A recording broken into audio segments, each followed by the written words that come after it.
En histoire comme en géographie, hein, la démarche est la même. Donc là encore, on vous donne un dossier bon, par rapport à des thèmes d'histoire, de géographie qui sont donnés au programme. Ils sont connus, vous avez 4 thèmes, 2 d'histoire, 2 de géographie. Pour la session 2023, en géographie, vous avez les frontières et puis métropole et métropolisation. Et en histoire, vous avez révolution dans l'espace atlantique et puis le travail en Europe occidentale des années 1830 aux années 1930. Donc là encore, 2 étapes. Première étape, c'est un commentaire scientifique d'un ou 2 des documents du sujet. Donc ça, c'est clairement indiqué. Et ensuite, on vous demande, là encore, de construire, enfin de proposer une séquence pédagogique demandant de mettre en œuvre tout ou partie du corpus documentaire.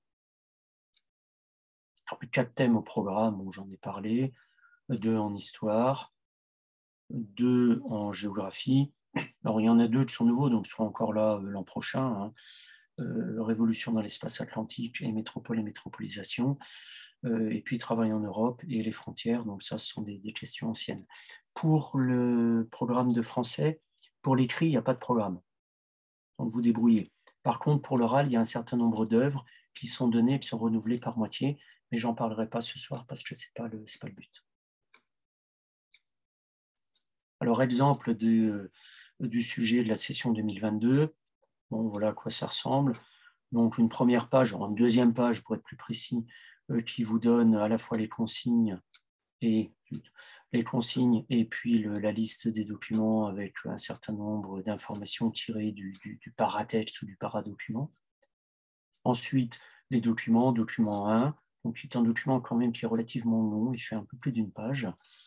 Alors à noter que vous n'êtes pas, si vous ne savez pas tout, c'est pas grave, vous pouvez avoir des notes de bas de page vous apportant un certain nombre d'informations. Donc le deuxième document, là aussi tout aussi long que le premier, avec là encore quelques notes de bas de page pour apporter quelques précisions. Et puis troisième document, bon là encore, on varie la nature des documents, de textes, une illustration.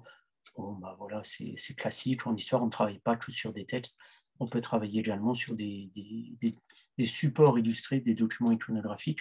Mais attention, les documents iconographiques ne sont pas là que pour illustrer, c'est-à-dire, sans jeu de mots hein, par rapport au titre, autrement dit, ils ne sont pas juste là pour donner une image. C'est-à-dire, cette image, il va falloir l'analyser, il va falloir rentrer à l'intérieur et relever un certain nombre d'éléments. Ce n'est pas là pour faire papier peint, tapisserie, ce n'est pas de la décoration. Donc, pour rentrer dans le détail, donc réaliser un commentaire scientifique des documents signalés, donc ça c'est l'épreuve disciplinaire, et puis vous proposez une séquence pédagogique, c'est l'épreuve disciplinaire appliquée, pour ça vous avez 6 heures. Alors pour le commentaire scientifique des documents, il est précisé que vous devez donner une problématique explicite. Autrement dit, préciser au jury la piste de raisonnement que vous proposez de suivre au regard de la pertinence du corpus documentaire en lien avec le thème dans lequel il se situe. Alors, petit changement par rapport à l'épreuve de lettres, c'est que là, on vous indique la partie du programme du concours qui est concernée. Bon, bah là, désolé, les grandes étapes et moments clés de l'histoire des femmes en France des Lumières à nos jours, bon, bah, vous savez que c'est en rapport avec ça, débrouillez-vous avec, mais ça permet d'éviter toute ambiguïté pour des sujets qui pourraient être à cheval sur 2 thèmes différents. Donc là, c'est très clair. C'est d'autant plus clair que vous allez pouvoir et devoir construire votre séquence d'enseignement par rapport à ce que l'on peut, par rapport au thème et aux chapitres qui sont au programme de la filière pro, au regard de l'enseignement de ce thème. Et oui, autant pour le français, on vous laisse une marge de manœuvre, somme toute restreinte, en vous collant un objet d'étude. Là, on vous donne juste le thème et on vous dit, dites-nous dans quelle partie des programmes cela peut rentrer. Donc, on permet de vérifier si vous connaissez l'ensemble des programmes.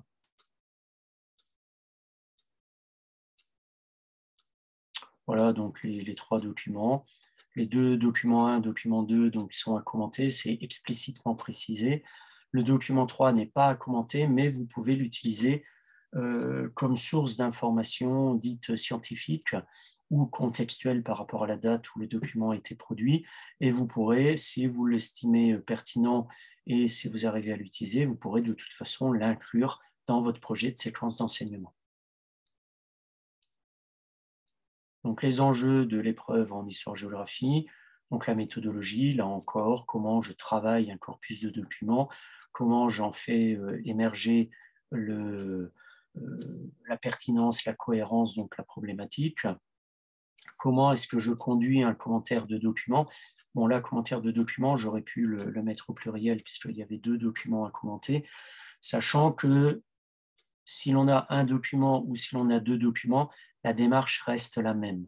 La seule chose, si vous en avez 2, ben vous en avez 2, vous avez un deuxième document associé au premier. Les connaissances, donc, ce sont les thèmes. Donc, les connaissances en rapport avec les thèmes qui sont au programme. Donc, vous devez savoir ce qu'il en est de l'histoire et de la géographie par rapport aux thèmes qui ont été indiqués. Et connaissances également en rapport avec le référentiel pédagogique.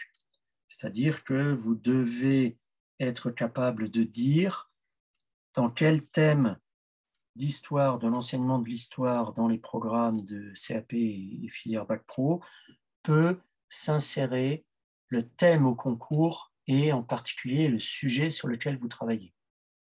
Ça peut paraître un peu ardu, mais en fait, ce sont des démarches que l'on peut mobiliser bien avant l'épreuve parce que, tout simplement, oui, travail en Europe occidentale, je suis désolé, mais il n'y a pas 36 000 thèmes ni chapitres dans la filière, dans les programmes de la filière Bac Pro, et CAP qui permettent de le travailler. Il y en a une petite poignée, c'est très très réduit, notamment celui en première, hommes et femmes au travail du 19e au 20e siècle. Voilà, bon, on le fait rentrer là-dedans. Ça, on le sait d'avance, ce qui permet de travailler le référentiel pédagogique bien avant l'épreuve, et surtout de le travailler dans une finalité bien précise.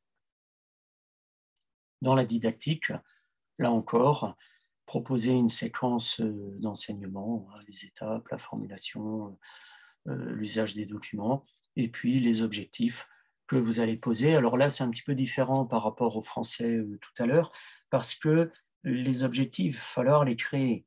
C'est-à-dire que vous n'avez pas de document dans le corpus qui va vous permettre de construire un objectif au regard d'une production d'élèves. Donc les objectifs vont rester d'une certaine manière théoriques parce que n'ayant pas d'étape finale avec une évaluation, je presque envie de dire, pourrait dire en gros ce qui paraît logique au niveau de la construction d'une séquence d'enseignement.